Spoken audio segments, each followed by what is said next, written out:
पहला शिक्षा मंत्री अनपढ़ हो सकता है तो देश का गृह मंत्री कुछ भी हो सकता है।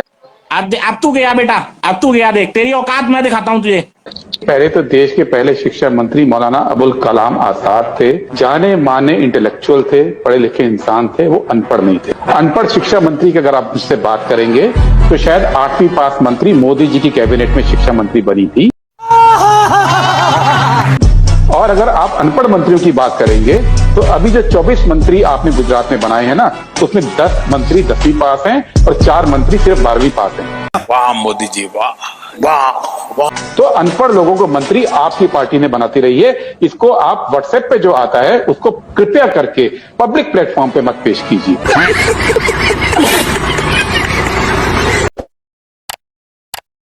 अब भैया देखो, उधर देखो, उधर।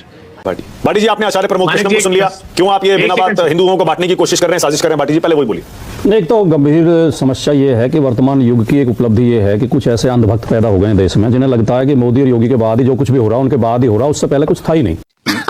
सही पकड़े हैं। ना सनातन था, ना हिंदू धर्म था, ना शंकराचार्य थे, ना कोई रामायण पढ़ता था, ना कोई महाभारत पढ़ता था, ना कोई राम का नाम लेता था।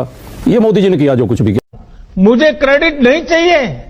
और अभी तो रुको, क्लाइमैक्स अभी बाकी है। अल्लाह पे बर्फ नहीं पड़ती थी। राम भक्तों पे गोली चलाने वाले बहुत। मैं आपके बीच में नहीं बोला एक शब्द भी। मौका दूंगा आपको। उंगली से क्या दिखा रहे हैं? तमीज सीखिए, देखिए बोलिए, उधर कैमरे पे देखिए बोलिए। डिबेट में बैठने की तमीज सीखिए। बीच में ना बोल बाटी, बीच में नहीं बोलेंगे। लड़के हैं, गलती हो जाती है। नहीं बोलेंगे, बदतमीजी नहीं करेंगे। लड़के हैं, गलती हो जाती है। चमचागिरी करनी है, योगी जी की करिए, बीजेपी की करिए, मुझसे बदतमीजी नहीं करेंगे। हाँ भाई, कैसी लगी आगे स्वाद? एक मिनट बता देता हूँ। एक मिनट बाटी जी, नहीं, पहले इस आदमी से तमीज सीखिए डिबेट में बैठने की। बाटी जी, आप ही को मौका दे रहा हूँ, एक सेकंड रुकिए। आप ही बोलिए, आप ही बोलिए बाटी जी। अब भैया देखो, उधर देखो, उधर। Take 3, question 1 take 3। क्या 50 मीटर पालकी से उतर के नहीं चल के चला जाना चाहिए अगर पुलिस कह रही है? नहीं। तो इतने बड़े लोग नहीं है कि हम धार्मिक संस्कारों में सलाह दे सकें। धार्मिक मर्यादा क्या कहती है? शंकराचार्य हिंदू धर्म के सबसे बड़े गुरु होते हैं, सबसे सम्मानीय होते हैं। ठीक है, शंकराचार्य का सम्मान करना तो कम से कम इस सरकार को सीखना चाहिए। ये बड़ी अच्छी बात कही आप। संगीत रागी जी, इसका जवाब दीजिए। समाजवादी पार्टी यदि शंकराचार्यों के सम्मान के बारे में बात करे तो इन्हीं अभियुक्तों ने उनको लाठी से पिटवाया था, और यही है समाजवादी पार्टी जिन्हें अयोध्या में संतों को पीटा था, गोलियां चलाई थी कार से ऊपर। दूसरी बात सैलरी तो लेते हैं यूनिवर्सिटी से, देखिए मैंने डिस्टर्ब नहीं किया था। अभी पूरे दिन चैनल पर राजनीति करते हैं और सर्टिफिकेट बांटते हैं। गलत बोलेगा तो अरे तो मैंने आपके पिताजी का पैसा लेता हूँ। आपके पिताजी का पैसा लेता हूँ, पहले पिताजी का लेता हूँ, तुम्हारे पिताजी का लेता हूँ। खाओ माँ कसम। आपको पूरा तुम तय करोगे, तुम करोगे तय, तुम करेगा भाटी, पिताजी के लिए भाटी तुम तय करेगा। तुम्हारे बदतमीजी का जवाब यही है। दोनों की अभी मैं गाली नहीं दे सकता। नहीं, गाली नहीं देना। अब फैमिली देखती है, वरना। अब भैया देखो, उधर देखो, उधर। पहली बात बता दूं, तीसरा लड़का नहीं है, वो योगी आदित्यनाथ जी हैं। 1 साल बड़े गोरक्षपीठाधीश्वर हैं। अखिलेश जी से 1 साल बड़े हैं। मत बोलिए। नहीं तो फिर आप ऐसे गलत बयान नहीं। अब बता, अखिलेश जी से 1 साल बड़े हैं। सुनिए बता रहा हूँ। तो या तो दोनों लड़के हैं या दोनों बुड्ढे हैं।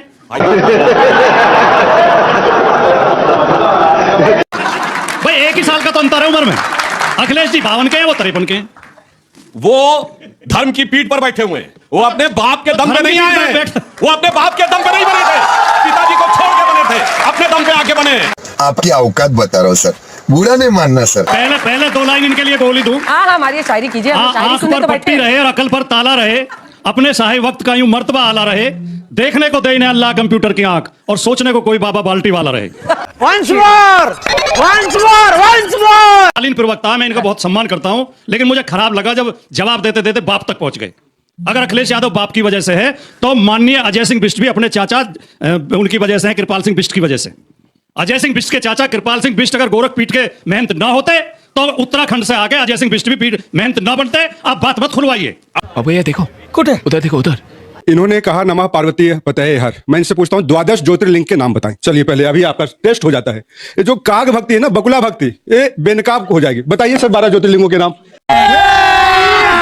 अभी मजा आएगा ना भिड़ो। बताइए, आपसे देश देख रहा है, देश देख रहा है। मजाक की बातें चुप, मजाक की बातें चुप होकर बताइए। 12 ज्योतिर्लिंगों मैं नाम बता दूंगा, लेकिन बताइए,